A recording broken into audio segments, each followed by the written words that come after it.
बिस्मिल्लाहिर्रहमानिर्रहीम। अस्सलाम वालेकुम जी दोस्तों, कैसे हो आप सब। उम्मीद है कि आप सब खैरियत से होंगे, ठीक ठाक होंगे। अल्लाह रब्बुल इज़्ज़त से दुआ है कि अल्लाह हम सब को अपने हिफ्ज़ अमान में रखे। अल्लाह हमारे जान माल की हिफाजत फरमाए। अल्लाह हमारे रिज़्क़ में, हमारे अमल में बरकत अता फरमाए। अल्लाह रब्बुल इज़्ज़त हम सब के लिए आसानियाँ पैदा करे और हमें दूसरों के लिए आसानियाँ तकसीम करने की तौफ़ीक अता फरमाए। दोस्तों, अल्लाह की रहमत करम और फ़ज़ल के साथ, अल्लाह के शुक्र के साथ एक नई वीडियो लेके हाज़िर हो गया हूँ। आज आपको दिखाता हूँ माशाल्लाह माशाल्लाह मौसम बहार की आमद है। बहार का मौसम शुरू होने ही वाला है। हमारे बहुत से पौधे, नन्हे मुन्ने पौधे जो थे वो सूख चुके थे और अब वो दोबारा से ज़िंदगी की तरफ लौट रहे हैं। आस्ता आस्ता उनकी नई नई कॉम्पलें निकल रही हैं और माशाल्लाह माशाल्लाह बहुत जल्द हमारा जो सेटअप है ये सरसब्ज़ और शादाब होने वाला है। तो मैं आपको सुबह सुबह दिखाऊंगा कि मेरे पास जो मेरे कुछ पौधे थे सूख गए थे वो दोबारा से हरे भरे हो रहे हैं। सबसे पहले ये देखें, हमारे गुलाब के पौधे माशाल्लाह से इनकी नई नई कॉम्पलें निकल रही हैं और इनकी कलियां भी बन रही हैं। माशाल्लाह माशाल्लाह ये सर्दी का मौसम गुजार के अपनी नई ज़िंदगी शुरू कर रहे हैं। इसके साथ यहाँ पर हमने ये पौधा लगाया था नीम का पिछले साल। पिछले साल तो जब हमने इसको लगाया था तो इसके जो पत्ते थे वो भी झड़ गए थे और ये सारा साल ऐसे ही रहा। तो पहले तो मैं इसे निकाल के फेंकने लगा था, लेकिन फिर मैंने कहा कि चलो चेक करेंगे, शायद आने वाले सीज़न में ये पौधा चल पड़े। तो अभी माशाल्लाह से इसकी कॉम्पलें निकल आई हैं, पत्ते छोटे छोटे निकल आए हैं। तो इंशाल्लाह बहुत जल्द ये यहाँ पर ग्रो करेगा और इसका थोड़ा साया बनेगा। जितना इसमें हो सका, ये जितना गमले में बढ़ सका उतना बढ़ेगा इंशाल्लाह। दोस्तों, यहाँ पर हमारे लीमू के पौधों के दरमियान में एक छोटा सा पौधा था अनार का, जो कि सूख चुका था और अभी देखें माशाल्लाह माशाल्लाह इसकी नन्ही नन्ही कॉम्पलें निकल रही हैं। ये भी ज़िंदगी की तरफ वापस लौट रहा है। इसके साथ में ये मोतिया था, मोतिया भी सूख गया था सर्दियों में, लेकिन अभी तक इसमें कोई असर नहीं है। लेकिन इंशाल्लाह ये भी जल्द ही दोबारा ग्रो करेगा इंशाल्लाह। दोस्तों, लीमू काफ़ी पक चुके हैं मुकम्मल तौर पर। इसे हम निकालेंगे। काफ़ी लीमू आज नीचे गिरे हैं। रात काफ़ी हवा चली थी तेज़ आंधी की तरह की, तो काफ़ी लीमू मेरे नीचे गिर गए हैं और मैं इंशाल्लाह आज जो बाकी लीमू लगे हुए हैं वो भी अभी उतार लूँगा, क्योंकि अब ये मुकम्मल तौर पे सारे पक चुके हैं। दोस्तों, ये हमारे तो बाज़ा कबूतर के बच्चे निकले थे, माशाल्लाह से बड़े हो गए हैं, लेकिन अभी सेल्फ़ नहीं हुए। इंशाल्लाह कुछ दिनों में सेल्फ़ हो जाएंगे और इनके पेरेंट्स ने दोबारा से एग ले कर दिए हुए हैं। अब इसके घोंसले में मैंने कल चेक किया था 3 अंडे पड़े हुए थे, जबकि कबूतर हमेशा 2 अंडे देते हैं। मुझे लगता है किसी और कबूतर ने भी यहाँ पर आके 1 अंडा दे दिया है और अब इस कबूतरी के नीचे 3 अंडे मौजूद हैं। तो चलें देखते हैं इंशाल्लाह कि इनमें से बच्चे निकलते हैं और क्या ये कबूतर 3 बच्चे निकालेगा और उनको पालेगा। तो इंशाल्लाह जैसे जैसे इनके बच्चे निकलेंगे वो भी आपके साथ शेयर किया जाएगा। ये देखें माशाल्लाह 3 अंडे पड़े हैं इसके नीचे।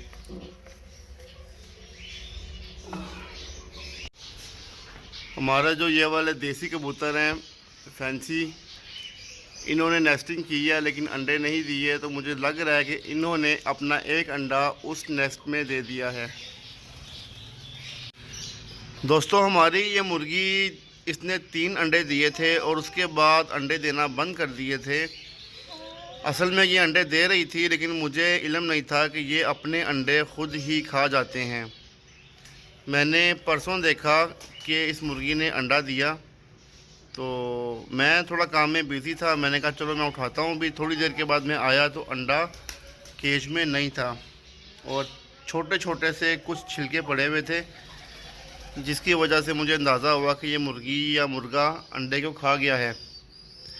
फिर कल जब मुर्गी दोबारा अंडा देने के लिए बैठी थी तो मैंने मुर्गे को निकाल के दूसरे केज में बंद कर दिया। मुझे शक था कि ये मुर्गा जो है ये अंडा खा जाता है।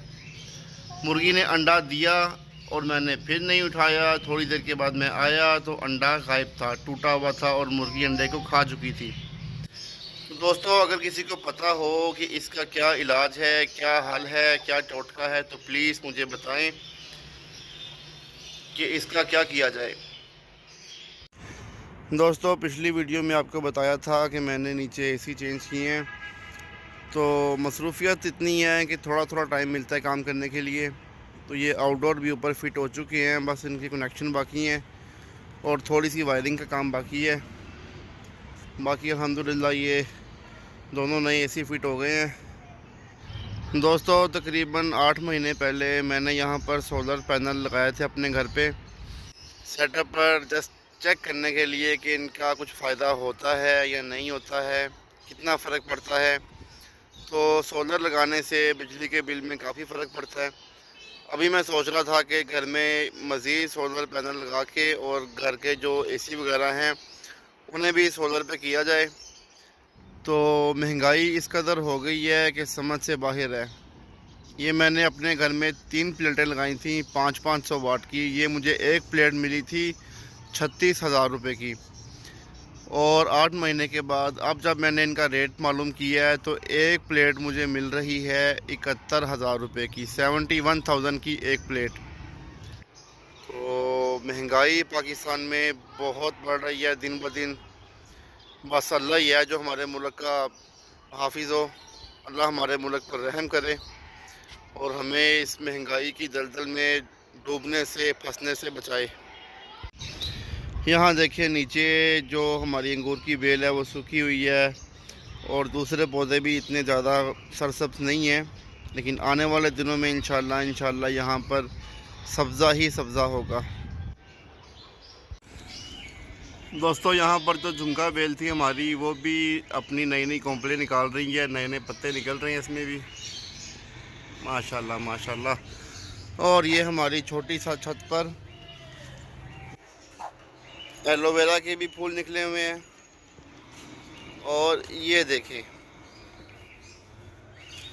यहाँ पर मेरे पास 2 बड़े बड़े गमले थे, तो जो एक्स्ट्रा दाना होता था परिंदों का जो पानी में गिरता था तो वो पानी में वेस्ट नहीं करता था, वो पानी में लाके इन गमलों में डाल देता था। इनमें माशाल्लाह से बहुत से पौधे उग चुके हैं। इसमें गंदम भी है, इसमें सरसों भी है और भी बहुत से छोटे छोटे पौधे इसमें उगे हुए हैं।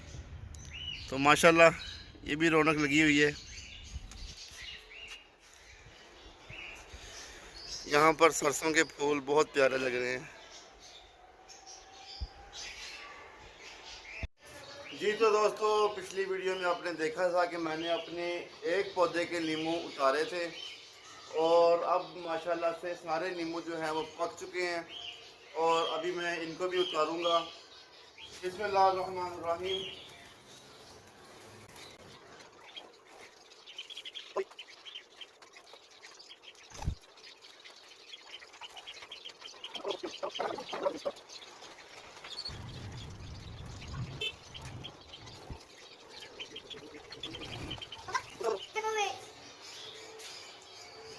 माशाल्लाह माशाल्लाह माशाल्लाह।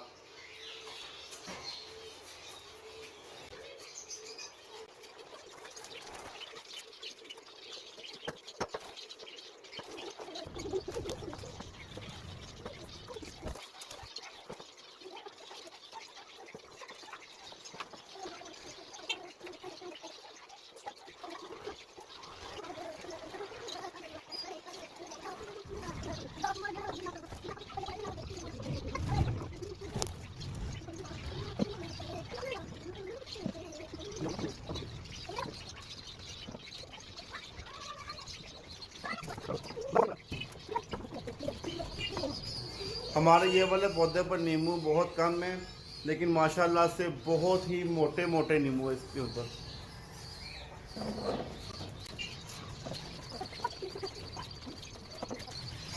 हमारा ये वाला पौधा गमले में लगा हुआ है, लेकिन माशाल्लाह माशाल्लाह इसने भी फल दिया है और अच्छा फल दिया है। ये हमारे सबसे पुराने पौधों में से एक पौधा है। इस पौधे की उम्र कम अज़ कम 14 से 15 साल है।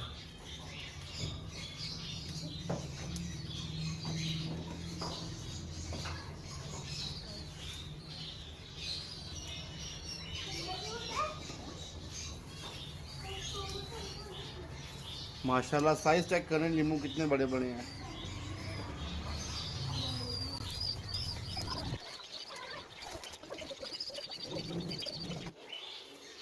माशाल्लाह माशाल्लाह हमारा बॉक्स भी फुल हो गया है, एक छोटी टोकरी भी फुल हो गई है। अभी इन्हें नीचे लेके जाते हैं और इनका भी वज़न करते हैं। दोस्तों इन 4 पौधों से 3 पौधों से हमने नींबू उतार लिए हैं और जो एक पौधा लास्ट वाला है इससे हमने थोड़े उतारे हैं जो सही पके हुए थे। अभी कुछ नींबू इसके ऊपर कच्चे हैं और कुछ कच्चे पके से हैं तो उनको मैंने नहीं उतारा। कुछ लोग कुछ दोस्त आते हैं तो वो भी शौक़ से नींबू तोड़ते हैं, तो ये नींबू मैंने उन दोस्तों के लिए छोड़ दिए हैं। कल भी एक दोस्त आए हुए थे कामरान भाई, उन्होंने भी कुछ नींबू तोड़ के अपना शौक़ पूरा किया, तो इसलिए उन दोस्तों के लिए बच्चों के लिए कुछ नींबू मैंने छोड़ दिए हैं। तो वो जब आएंगे तो वो अपने शौक़ से नींबू उतारेंगे। दोस्तों इन 4 पौधों से 3 पौधों से हमने नींबू उतार लिए हैं और जो एक पौधा लास्ट वाला है इससे हमने थोड़े उतारे हैं जो सही पके हुए थे। अभी कुछ नींबू इसके ऊपर कच्चे हैं और कुछ कच्चे पके से हैं तो उनको मैंने नहीं उतारा। कुछ लोग कुछ दोस्त आते हैं तो वो भी शौक़ से नींबू तोड़ते हैं, तो ये नींबू मैंने उन दोस्तों के लिए छोड़ दिए हैं। कल भी एक दोस्त आए हुए थे कामरान भाई, उन्होंने भी कुछ नींबू तोड़ के अपना शौक़ पूरा किया, तो इसलिए उन दोस्तों के लिए बच्चों के लिए कुछ नींबू मैंने छोड़ दिए हैं। तो वो जब आएंगे तो वो अपने शौक़ से नींबू उतारेंगे। जी दोस्तों माशाल्लाह माशाल्लाह नींबू सारे मैं नीचे ले आया हूँ, इनको अच्छी तरह से वॉश कर लिया है और अब फिर इनका वज़न करेंगे।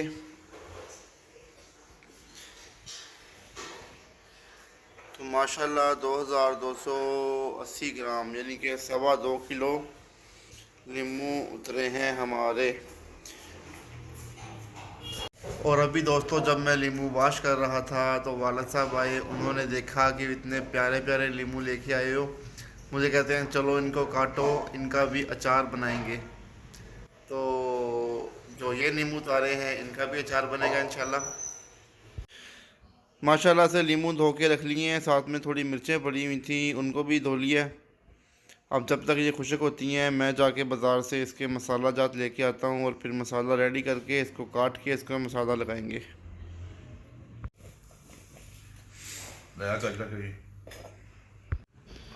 लें जी अल्हम्दुलिल्लाह नींबू और मिर्चों को मसाला लगा दिया और लास्ट पे वालिद साहब कहते हैं कि गाजरें भी थोड़ी सी पड़ी हुई थी घर में, तो उन्होंने कहा कि गाजरें भी काट के इसमें डाल देते हैं और अभी इसको मिक्स कर रहे हैं अच्छी तरह से मसाला ताकि सही तरह से रच जाए इसमें पूरा। तो इसको भी मिक्स करके रख देंगे 2 से 3 दिन के लिए। उसके बाद इसका अगला प्रोसेस शुरू करेंगे, इसमें ऑयल वगैरह डालेंगे।